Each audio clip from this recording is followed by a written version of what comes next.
Winter special કોથમીર વડી બનાવીએ.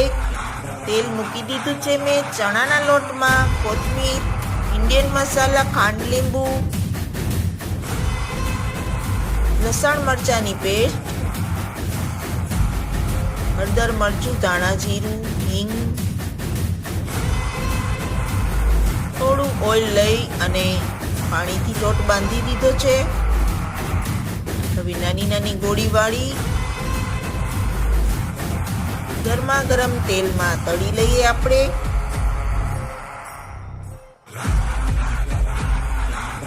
તળાવા આવી ગઈ છે આપણી વડી.